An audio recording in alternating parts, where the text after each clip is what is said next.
Je m'appelle Abedi Mohamed Cherif, je suis professeur d'immunologie. J'ai été donc chef de service du premier service d'immunologie en Algérie et qui se trouve ici, à l'Institut Pasteur d'Algérie. Je suis Rachida Merad, née Chiali. J'ai fait mes études de pharmacie à la faculté mixte de médecine et de pharmacie de l'université d'Alger Centre. Elle s'appelait comme ça depuis sa création dans les années 1900 par la France coloniale. Je suis le professeur Kamal Kezal, professeur en microbiologie et aujourd'hui enseignant à la faculté de pharmacie, Inch'Allah, et l'ancienne fac de médecine. Donc, je suis le professeur Hamrioui Boussad, professeur en parasitologie mycologie. Je suis professeur Zenati, je suis pharmacienne biochimiste et j'ai été formée dans cette structure même. Quand je me suis inscrite en 1969, c'était la faculté mixte de pharmacie et de médecine. J'ai commencé mes études de pharmacie en 1961.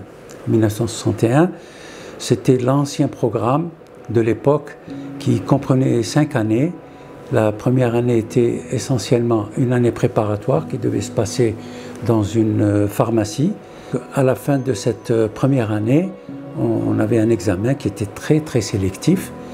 Donc le nombre d'étudiants qui faisaient cette préparation était assez nombreux, mais au bout du compte, très peu réussissaient à passer en première année de pharmacie. Et donc il faut savoir qu'en 1961, c'était une année un peu particulière dans la mesure où on avait connu l'OAS, et donc durant cette année, on devait subir deux périodes de conférences qui se passaient donc ici à l'université d'Alger. Donc la première série de conférences se passait au mois de décembre, donc qui s'est relativement bien faite, et on avait droit aux conférences de toutes, pratiquement, c'était une initiation aux différentes sciences pharmaceutiques. La deuxième session devait se passer au mois de mai. Malheureusement, avec la guerre d'Algérie et l'OAS qui avait pratiquement commencé à faire ses méfaits, donc on n'a pas eu cette deuxième session. Et donc au mois de septembre, on ne savait pas si on pouvait passer notre examen ou pas. Et donc à un moment, on parlait qu'on devait aller à Marseille pour passer cet examen. Et ce n'est qu'au mois de janvier qu'on a su qu'il y aurait un département de pharmacie qui a été mis en place avec un certain nombre de professeurs français qui ont eu le mérite donc, de mettre en place les différents enseignements. Il y avait le professeur Roch, le professeur Rouzet, le professeur Lacroix, les professeurs Pouet, et j'en passe.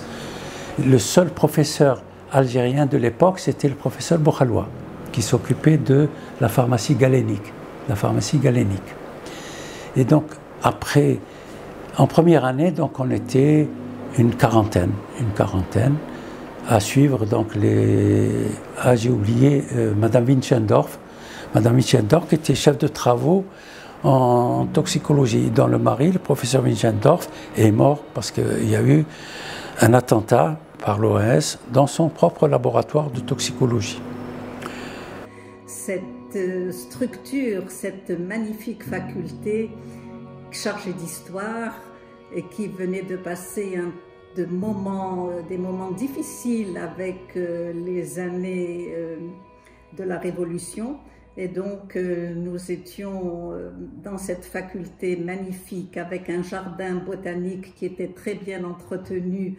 Nous avons récupéré donc ces structures et c'était incroyable. En 1976, il y a donc un groupe d'enseignants qui s'est chargé donc de mener à bien la réforme de 4 années. 4 années, donc il y avait donc des médecins et il y avait donc pour la pharmacie le professeur donc Denis. Donc dans les 7 personnes chargées donc de 1976 à 1982 étaient chargées donc de gérer le département pharmacie dans le groupe des médecins. et Madame professeur Bouhlebel pour la biologie, par exemple. Donc en 1982, naissance de l'Institut de pharmacie. C'est très important. Le professeur Abou Abdallah, donc, était donc responsable de cet institut, avec à ses côtés, rahimahullah, professeur Regabi, et rahimahullah, professeur Menouar. Donc en 82, il y avait l'Institut de pharmacie.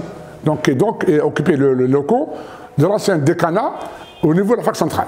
Donc c'était l'Institut de pharmacie. Ensuite, donc, une évolution et donc création des INESM. Et donc on a créé également à ce moment l'internat. L'internat a été créé en 1991 par un arrêté ministériel, c'est le premier, qui délimite donc la fonction d'interne à l'hôpital.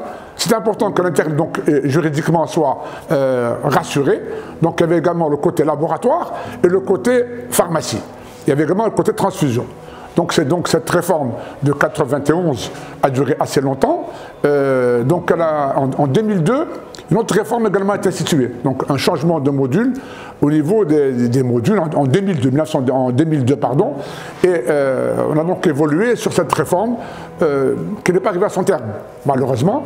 Et on a senti également le besoin des étudiants d'avoir plus de connaissances, d'être reconnus au niveau national, comme les médecins, des docteurs en pharmacie. Et donc en 2011-2012, un mouvement d'étudiants, il faut leur rendre hommage, a été à l'origine de la création des 6 années. Concernant l'enseignement de la pharmacie, donc au départ, l'accent a été mis essentiellement sur les sciences pharmaceutiques,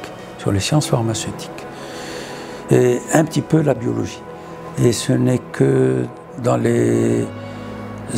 vers les années 66-67 qu'on a commencé à mettre le paquet sur l'enseignement des sciences biologiques. C'est comme ça qu'il y a eu la microbiologie avec le professeur Merred, qui est actuellement aux États-Unis et qui a développé la microbiologie. Et il y a eu le professeur Berhoun pour la biochimie. Donc la faculté mixte de médecine et de pharmacie existait sous cette appellation depuis sa création jusque vers la fin des années 75 où elle est devenue INESM, c'est-à-dire Institut des sciences médicales.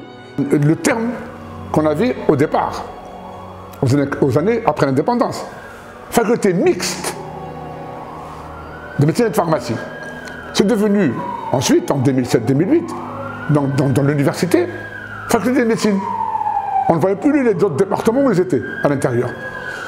C'est une frustration morale, mais également une frustration active. Je dirais après pourquoi.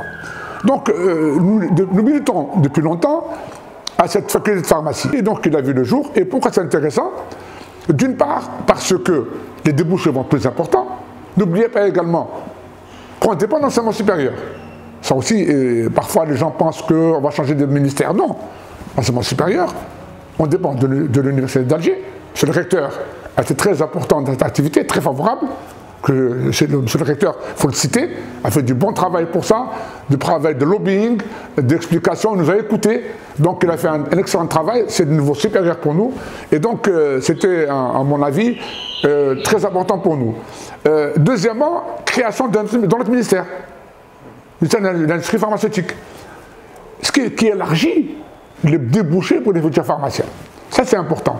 La santé également. Donc ces trois entités nous permettent également à nous d'avoir pour l'avenir une réflexion d'enseignement à développer avec objectif pédagogique, mais également pour les futurs pharmaciens d'intégration dans la vie civile. Je suis très contente que la faculté de pharmacie renaisse. Pourquoi? Parce que la formation va avoir lieu dans son contexte. Et quel avenir pour cette formation quand on considère l'évolution de la pharmacie à l'échelle universelle? Comment maintenant enseigner nos étudiants pour qu'ils ne soient pas en reste par rapport à tous les autres étudiants en pharmacie? Donc, à mon avis, tout ceci est à revoir de manière à placer notre faculté de pharmacie au diapason international. La création de la faculté de pharmacie, ça fait une petite indépendance. Une indépendance d'abord d'un point de vue budgétaire. au point budgétaire, ça donne ce qu'on appelle une autonomie. Mais peut-être une meilleure gestion, une meilleure vue, et une meilleure connaissance aussi des problèmes. Qu'est-ce qu'il faut développer et ça ira. Je pense que la faculté de pharmacie doit s'atteler à mettre en place des enseignements qui permettent l'essor de ces productions en Algérie. Pourquoi? Parce qu'elles sont à la fois coûteuses, il sera difficile de pouvoir traiter avec les nouvelles biothérapies vu le budget qu'elles exigent. Il faut absolument revoir les programmes d'enseignement. Il faut les adapter à l'évolution des connaissances et surtout aux divers métiers et aux divers débouchés de la pharmacie. Il faut développer la filière de la pharmacie industrielle. Il faut créer des passerelles avec les entreprises pharmaceutiques. Les entreprises pharmaceutiques en Algérie sont nombreuses maintenant. Vous savez que le besoin de nos médicaments est pratiquement réalisé par nos entreprises jusqu'à plus de 50% de nos besoins. Donc vraiment, ce sont des entreprises florissantes et la faculté de pharmacie se doit vraiment de développer la filière de la pharmacie industrielle et de créer ces passerelles avec ces entreprises. Ça, on y tient absolument. Actuellement, il y a quand même un développement important, ça il faut le reconnaître, ce qui a été fait en matière d'industrie pharmaceutique, mais essentiellement par une formation à l'étranger. Donc il faut former nos propres cadres sur place, de manière à pouvoir développer cette industrie pharmaceutique parce qu'elle est sur de bons rails. Et puis créer, comme je vous l'ai dit, des industries nouvelles, les sérums, les vaccins, les biothérapies, c'est quand même un élément important et c'est le traitement du futur, c'est l'avenir et cela va permettre aux pharmaciens de demain d'avoir des créneaux qui leur sont ouverts et qui sont très très intéressants et très importants pour le pays. Il faut qu'il y ait une activité permanente au niveau des laboratoires de la fac. Ici, au niveau de la fac, il doit y avoir aussi des labos de recherche. Et comme ça donne accès à tout le monde. Il y a, comme je faisais avant dans ce laboratoire, on faisait de la recherche et on travaillait bien sûr, sans oublier les activités hospitalières ou autres. Il faut vraiment créer des passerelles là aussi et des accords de coopération avec les universités du monde.